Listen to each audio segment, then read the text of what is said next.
Mein Name ist Markus Sieber. Ich wohne seit 1995 in Sylte in Mecklenburg-Vorpommern und wohne relativ dicht an einem Windpark. Also das dichteste Windrad ist so ca. 1000 Meter entfernt, beziehungsweise 1100 Meter, und das weiteste 2,7 Kilometer. Insgesamt sind es 19 Windräder und es sollen in nächster Zeit noch welche dazukommen. Also insgesamt so 11 bis 13 Stück mit einer Leistung von 2,4 bis 3,3 Megawatt und einer Höhe von 180 bis 200 Metern. Ich bin von Beruf Maschinenbauingenieur, bin aber seit, ich sag mal, 23 Jahren im Bau tätig, speziell im Brückenbau, und habe mich natürlich dann auch mit dieser Geschichte etwas genauer befasst, mit den technischen Daten und auch wie die Berechnungen durchgeführt werden, und weiß also, was dahinter steckt. Also letztendlich ist es so, ich konnte nicht durchschlafen, war morgens sehr früh wach oder konnte schlecht einschlafen. Auch Kopfschmerzen und ich sag mal innere Unruhe, und dazu kam auch noch Herzrhythmusstörung und Konzentrationsschwierigkeiten. Meine Frau hat auch Schlafprobleme, aber bei ihr ist es nicht so stark ausgeprägt. Und habe dann auch den Nachbarn hier ein Stück runter, der hat auch Schlafstörung. Also er hört letztendlich dieses Wummern so ein bisschen, und das stört ihn natürlich ungemein. Ich habe dann 2011 angefangen zu forschen, woher meine Probleme kommen, und bin dann im Jahre 2016 durch Zufall darauf gekommen, dass die Ursache in den Windrädern liegen könnte. So, dass ich letztendlich, war das so stark, dass ich ein tiefes Brummen hörte und dann auch versucht habe rauszukriegen, ob das Brummen weg ist, wenn die Windräder stillstehen, aber letztendlich ist mir der Nachweis nicht gelungen. Das Brummen war dann eigentlich ständig da, weil ich glaube, dass dieser Ton dann irgendwo im Gehirn getriggert wird und dann auch eine Weile bleibt, solange man sich in dem Bereich aufhält. So, und dann kam es im Endeffekt Mitte 2018 dazu, dass ich 4 Tage am Stück nicht schlafen konnte. Und dann musste ich die Notbremse ziehen und habe mir dann letztendlich einen Garten gesucht, wo ich jetzt derzeit übernachte. Der Garten ist jetzt ungefähr Luftlinie 10 Kilometer entfernt. Und dort ist es so, dass ich eigentlich gut schlafen kann. Das ist nicht gleichmäßig gut, aber es ist letztendlich so, dass man wirklich arbeitsfähig ist, sich wirklich vernünftig konzentrieren kann, und die Sache hat sich damit, der Zustand hat sich damit verbessert. Also es ist zumindest eine Zwischenlösung, die funktioniert. Es sieht ja so aus, dass ich eigentlich ein Reisender bin. Ich fahre abends so gegen 21 Uhr fahre ich in den Garten, übernachte dort und fahre dann morgens in Betrieb. So, nach der Arbeit fahre ich dann wieder her, und so zieht sich das durch. Und das dann eben auch am Wochenende, und jetzt über 8 Monate. Ja. Ich habe natürlich auch versucht, dann zwischendurch hier wieder mal zu schlafen, habe so 5, 6, 7 Versuche gemacht, hat nicht funktioniert. Egal in welchem Raum. Ja, diese 6, 7 Mal aber nicht nacheinander. Also ich habe immer einen Versuch gemacht, und wenn der nicht funktioniert hat, bin ich wieder im Garten. Weil ich mich nicht der Gefahr aussetzen wollte, dann wieder so weit runter zu kommen, also nicht zu funktionieren, beziehungsweise eben, dann wird der Zustand wieder schlechter, und das wollte ich nicht. Deshalb habe ich immer dann bloß einmal versucht.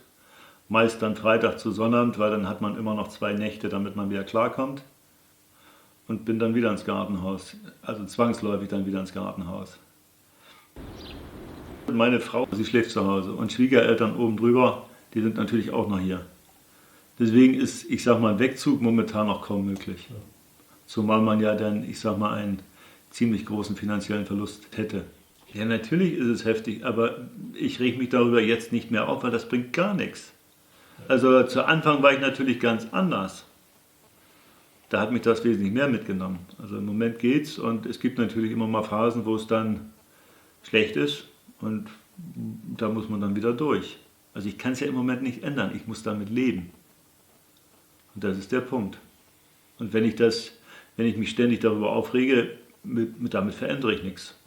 Letztendlich ist das ja völlig klar, für mich klar, dass die Immobilienpreise in der Nähe von Windparks oder Windindustrieanlagen, wie es ja eigentlich korrekt heißen müsste, dass diese Preise um, ich sag mal, 30-50% fallen. Das wissen mittlerweile auch die Grundstücksmakler und es wird in mehreren Berichten erwähnt. Also das ist jetzt alles nichts Neues und es wird jetzt nur langsam öffentlich. Und das wird hier so sein und das wird an, ich sag mal, anderen Windparks auch so sein. Und im Prinzip wissen das die Bürger auch mittlerweile. Weil wir hatten ja seit letztem Jahr genügend Berichte in der Zeitung. Also im Prinzip jede Woche 1-2 Berichte.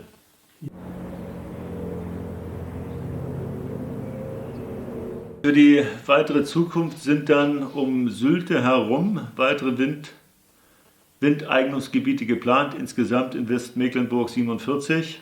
Wie viel davon übrig bleiben werden wir sehen. Aber um Sylte herum sind das dann mit dem Sylter Gebiet sind das 5 Windeignungsgebiete. Und nun ist es so, dass die Windeignungsgebiete sehr dicht zusammenstehen. Also Mindestentfernung gemäß Planung 2,5 Kilometer.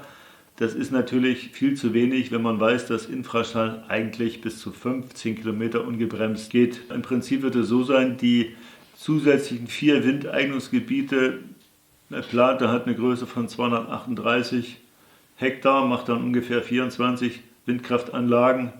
Wir haben hier 19 stehen, 11 bis 13 kommt dazu, sind wir bei 32. Dann Hort beträgt die Fläche ungefähr 445 Hektar, das heißt also, es könnten 45 Windkrafträder drauf. Das nächste wäre Sülzdorf, da kommen glaube ich 9 Anlagen. Und das oben Lehmkuhlen ist ein relativ kleines, weiß ich jetzt nicht wie viel. Also wenn man das zusammenrechnet, wären das schon an die 100 Anlagen. Ne? Das ist schon eine ganze Menge. Also in Westmecklenburg sollen insgesamt auf 6000 Hektar 600 Windräder erbaut werden. Weil man rechnet dann wohl pro Windrad 10 Hektar. Ne? Das ist dann faktisch hier schon gar nicht mehr gegeben. Also wenn man sagt 238 Hektar können Sie ja maximal 23 hinstellen. Also während die zusätzlich kommen, dazwischen stehen. Und man wird im Genehmigungsverfahren sehen, ob das überhaupt technisch geht. Da geht es ja dann auch noch um die Windwegnahme sozusagen. Ja, dann gibt es so viele Faktoren, die da eine Rolle spielen und die Genehmigungen sind ja theoretische Dinge, das sind Berechnungen. Im Prinzip kann man das gar nicht bestimmen. Ja, letztendlich die Normen und Gesetze, nachdem die Planung derzeitig genehmigt werden, völlig veraltet sind. Die Normen stammen aus dem Jahre 1998. Da waren die Windräder halt, ich sag mal, 150 Meter hoch oder sogar noch niedriger und hatten eine Leistung von 0,7 Megawatt oder so in der Dreh. Das sind jedenfalls die hier. Und mittlerweile werden die Windräder 240 Meter hoch, also bis zu 240 Meter hoch und haben Leistung zwischen 3 und 4 Megawatt. Also die Gesetze und Normen passen absolut nicht zu den Planungen bzw. eben zu den jetzigen Windrädern, zu den technischen Daten. Und da besteht dringender Handlungsbedarf, da ist der Gesetzgeber gefragt.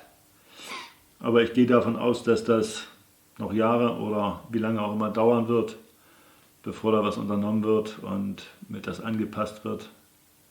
Bis dato, bis zum Jahre 2015 und 2016 habe ich das ja gar nicht so bewusst wahrgenommen. Da war mir das, ja, die Dinger sind da, beziehungsweise ich hatte mich mit dem Thema gar nicht befasst. Ich habe mir 2011 eine Solaranlage raufsetzen lassen, weil ich dachte, es wäre eine vernünftige Sache. Aber nachdem mir jetzt die Fakten soweit bekannt sind und ich mich mit dem Thema befasst habe, muss ich sagen, dass ich davon nicht sehr viel halte. Und diese Energiewende, so wie sie derzeitig durchgeführt wird, für nicht sinnvoll halte. Und wenn das so weitergeht, ja, kann das irgendwann nur in einer Katastrophe enden. Also da braucht man ja bloß mal nach Schleswig-Holstein zu schauen, wo dann doch ja, eine ganze Menge mehr Windräder stehen und die Menschen davon nur krank werden.